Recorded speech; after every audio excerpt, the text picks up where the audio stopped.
வணக்கம் எல்லாரும் எப்படி இருக்கீங்க நல்லா இருக்கீங்களா சாப்பிட்டீங்களா ஓகே இன்னைக்கு நம்ம வீடியோல என்ன பார்க்க போறோம் அப்படினா பலாக்காய் இருக்கு இல்லையா அதை வச்சு நம்ம சூப்பரான ஒரு 65 ரெசிபி தான் பார்க்க போறோங்க சில்லி ரெசிபி சோ இது பாத்தீங்க அப்படினா பலாக்காய் 65 ஓகேவா இது வந்து எப்படி கட் பண்ணனும் அப்படினு டீடைலா வந்து நம்ம விக்டோரியா ஆயுர்வேதம் சேனல்ல இதோட பெனிஃபிட்ஸ் பத்தின விஷயங்கள் இது சாப்பிட்டா என்னென்ன நன்மைகள் அப்படிங்கற விஷயங்களுமே நம்ம விக்டோரியா ஆயுர்வேதம் சேனல்ல நான் போட்டுருக்கேன் அந்த வீடியோ நீங்க பார்க்கல அப்படினா கீழ டிஸ்கிரிப்ஷன்ல லிங்க் கொடுக்கிறேன் நீங்க செக் அவுட் பண்ணி பாருங்க நீங்க நம்ம சேனல்ல vlogs routines நான் போடக்கூடிய outing அது மாதிரியான விஷயங்கள் எல்லாம் நீங்க பார்க்கணும்னு நீங்க நினைச்சீங்கன்னா நம்ம சேனல் கவிஷ் வேர்ல்டையும் சப்ஸ்கிரைப் பண்ணி வெச்சுக்கோங்க சேனலோட லிங்க் கீழ டிஸ்கிரிப்ஷன்ல இருக்கு இப்போ பாத்தீங்கன்னா பலாக்காய் எல்லாம் கட் பண்ணி எடுத்தாச்சு அதுல வந்து ஒரு போர்ஷன் கொஞ்சத்தை மட்டும் தான் நான் வந்து 65 செய்ய போறேன் சோ பாத்தீங்கன்னா இது மாதிரி நல்லா கட் பண்ணி எடுத்துக்க போறேன் கட் பண்ணி எடுத்துட்டு இது எல்லாத்தையுமே தண்ணியில சேர்த்துக்கலாம் வெளியிலே வச்சிருந்தோம்னா ஒரு மாதிரி கருப்பான மாதிரி ஆயிடும் அதுக்காக தான் இது எல்லாத்தையுமே தண்ணியில சேர்த்துட்டு ஒரு 5 நிமிஷம் அப்படியே விட்டுறலாம் அதுக்கு அப்புறம் பாத்தீங்கன்னா இது கூட தண்ணியில வந்து கல்லுப்பு கொஞ்சம் லெமன் மட்டும் சேர்த்து அது கூட வந்து இது சேர்த்திருக்கேன் நீங்க மோர்ல கூட நீங்க போட்டு ஊற வச்சுக்கலாம் சோ இப்போ பாத்தீங்கன்னா ஒரு 5 நிமிஷம் கழிச்சு ஒரு குக்கர்ல தண்ணி வச்சிருக்கேன் குக்கர்ல வந்து விசில்லாம் வைக்க போறது இல்ல ஜஸ்ட் வந்து ஒரு அடிகனமான பாத்திரம் வேணும் அப்படின்றதுனால குக்கர் வச்சேன் அதுல மஞ்சள் கொஞ்சம் உப்பு சேர்த்துட்டு நம்ம ஏற்கனவே வந்து தண்ணியில கட் பண்ணி போட்டு வச்சிருந்தோம்ல அதை வந்து இது கூட சேர்த்து அந்த பலாக்காயை வேக வச்சு எடுத்துக்கலாம் சோ இது வந்து கேரளா சைடு தான் ரொம்ப ஃபேமஸ் நாங்க வந்து வீடியோ ஷூட்காக அவுட்டிங் போயிருந்தோம் அப்ப வந்து வாங்கிட்டு வந்த பலாக்காய் தான் அந்த வீடியோ வந்து நம்மளுடைய கவிஷ் வேர்ல்ட் சேனல்ல இருக்கு நீங்க பாத்தீங்க அப்படினா தெரிஞ்சிருக்கும் நம்ம நியூ இயர் அன்னைக்கு போட்டிருந்த வீடியோல அங்க வாங்கிட்டு வந்த பலாக்காய் தான் இது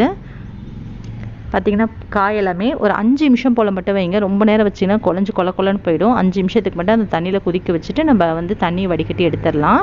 ஓகே இப்போ எப்படி செய்யறதுன்னு பார்க்கிறதுக்கு முன்னாடி நம்ம சேனல் நீங்க ஃபர்ஸ்ட் டைம் பார்க்கறீங்கன்னா ப்ளீஸ் சப்ஸ்கிரைப் பண்ணிட்டு பாருங்க கூடவே வர பெல் ஐகானை கிளிக் பண்ணிட்டு ஆல் அப்படின்ற ஆப்ஷனையும் கிளிக் பண்ணிட்டு பாருங்க சோ தட் நான் போடக்கூடிய வீடியோஸ்லாம் உங்களுக்கு தொடர்ந்து நோட்டிஃபிகேஷன் மூலமா வந்து சேரும் நீங்களும் மிஸ் பண்ணாம பார்க்கலாம் ஓகே இப்போ செய்ய ஸ்டார்ட் பண்ணலாம் ஒரு பவுல் எடுத்துக்கலாம் பவுல்ல வந்து ஒரு 1.5 ஸ்பூன் அளவுக்கு மிளகாய் தூள் சேர்த்திருக்கேன் கூடவே 1.5 ஸ்பூன் அளவுக்கு மல்லி தூள் சேர்த்திருக்கேன் காரத்துக்கு ஏற்ப மிளகாய் தூள் கூடவோ குறைக்கவோ சேர்த்துக்கோங்க கூடவே 1.5 ஸ்பூன் அளவுக்கு கரம் மசாலா தூள் கூட தேவையான அளவுக்கு உப்பு 1.5 ஸ்பூன் அளவுக்கு இஞ்சி பூண்டு விழுது சேர்த்துட்டு இது கூடவே பாத்தீங்க அப்படினா ஒரு 3 ல இருந்து 4 ஸ்பூன் அளவுக்கு தயிர் சேர்த்துக்கலாம் தயிர் வந்து எதுக்காகனா கொஞ்சம் நமக்கு பைண்டிங் பண்ணி கொடுக்கிறதுக்காக இப்போ இது எல்லாத்தையுமே நல்லா மிக்ஸ் பண்ணி கொடுத்துக்கலாம் லைட்டா ஒண்ணு சேராம மிக்ஸ் பண்ணி கொடுத்துக்கோங்க இது கூட வந்து ஒரு அரை எலுமிச்சம்பழத்தை வந்து புழிஞ்சு விட்டுக்கலாம் சோ பாத்தீங்கன்னா பாதி எலுமிச்சம்பழத்துலயுமே கொஞ்சம் தான் ரொம்ப வந்து இல்ல ஒரு few drops மட்டும் ஒரு கால்வாசி மட்டும் வெச்சுக்கோங்களேன் அந்த அளவுக்கு மட்டும் லெமனை பிழிஞ்சு விட்டுக்கலாம் பிழிஞ்சு விட்டோம்னா இதுல வந்து ஒரு புளிப்பு டேஸ்ட் வரும் ரொம்ப நல்லா இருக்கும் அதுக்காக தான் இது கூட வந்து பாத்தீங்க அப்படினா ஒரு 2 ஸ்பூன் அளவுக்கு கடலை மாவு நான் சேர்த்துக்கிறேன்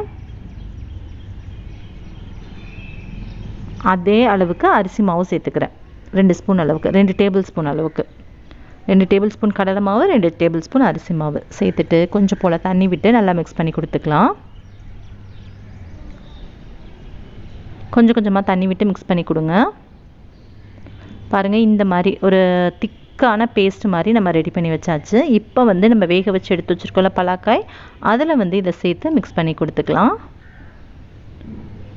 வேக வச்சிருக்க பலாக்காயில இதுல வந்து இதெல்லாத்தையுமே மிக்ஸ் பண்ணிடலாம் மசாலாவெல்லாம் மிக்ஸ் பண்ணிட்டு போட்டு ரொம்ப வந்து கைகள் வச்சு ரொம்ப பெரட்டிலாம் வந்து பிசைய கூடாது ஜஸ்ட் போட்டுட்டு அப்படி லைட்டா ஃப்ளோவா பிசைஞ்சிங்க அப்படினா நல்லா வந்து பைண்ட் ஆயிடும் இங்க பாருங்க இது மாதிரி அந்த பலாக்காய்க்கு வலிக்காத மாதிரி போட்டு பிசைஞ்சு விடுங்க லைட்டா அப்படியே ரொட்டேட் பண்ணி விட்டீங்கனாலே நல்லா வந்து கலந்துக்கும் இப்போ பார்க்கிறதுக்கே பாருங்க அந்த சிக்கன் மாதிரியே இருக்குல்ல டேஸ்ட்டுமே ரொம்ப நல்லா இருந்துச்சு இந்த மாதிரியே வந்து நீங்க காலிஃப்ளவர்ல செய்யலாம் அதுக்கு அப்புறம் வந்து வாழைப்பூல செய்யலாம் உருளைக்கிழங்குல கூட நீங்க இந்த மாதிரி செய்யலாம் இதெல்லாம் வந்து வேற காய்கறி யூஸ் பண்ணி கூட நீங்க இந்த மாதிரி செஞ்சுக்கலாம்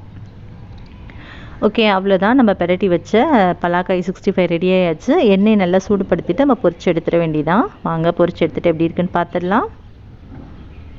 எண்ணெய் நல்லா சூடாயாச்சு இப்போ கொஞ்சமா போட்டு பொரிச்சு எடுத்துடலாம்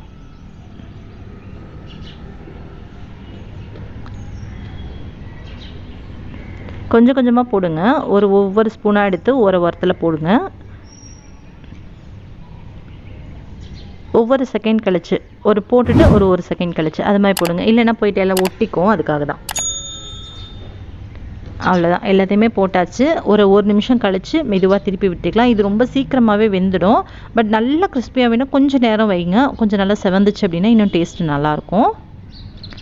லைட்டாக அடியில் பிடிக்கிற மாதிரி இருக்கும். அப்போ லைட்டாக அப்படியே கரண்டி வச்சு எடுத்து விட்டிங்கன்னா நல்லா வந்துடும். இப்போ இதை நல்லா நம்ம சிக்கன்லாம் எப்படி பொரிச்சு எடுப்போம் அதே மாதிரியே நல்லா திருப்பி விட்டு பொரிச்சு எடுத்துக்கலாம். பாருங்கள், பார்க்கவே இவ்வளோ கலர்ஃபுல்லாக சூப்பராக இருக்குல்ல. ஒரு நிமிஷம் அப்படியே வைங்க, எண்ணெய் வடிஞ்சிரும். அவ்வளோதான், நம்மளோட சூப்பரான பலாக்காய் 65 ரெடி ஆயிடுச்சு. கண்டிப்பாக நீங்களும் இதே மாதிரி ட்ரை பண்ணி பாருங்கள். டேஸ்ட்டு ரொம்பவே சூப்பராக இருந்துச்சுங்க. இது கூட வந்து பச்சை வெங்காயமும் லைட்டாக லெமன் பிழிஞ்சு சாப்பிட்றதுக்கு ரொம்பவே டேஸ்ட்டு அட்டகாசமாக இருக்கும். நான் இருக்க எல்லா காயுமே இது மாதிரி பொரிச்சு எடுத்துக்க போகிறேன். அவ்வளோதான். ஓகே ஃப்ரெண்ட்ஸ், உங்களுக்கு இந்த வீடியோ பிடிச்சிருக்குன்னு நினைக்கிறேன். வீடியோ பிடிச்சா வீடியோக்கு லைக் கொடுங்க. உங்கள் ஃப்ரெண்ட்ஸ் அண்ட் ஃபேமிலியோடையும் ஷேர் பண்ணிக்கோங்க. உங்களை இன்னொரு வீடியோவில் மீட் பண்ணுறேன். அது வரைக்கும் பை. தேங்க்யூ.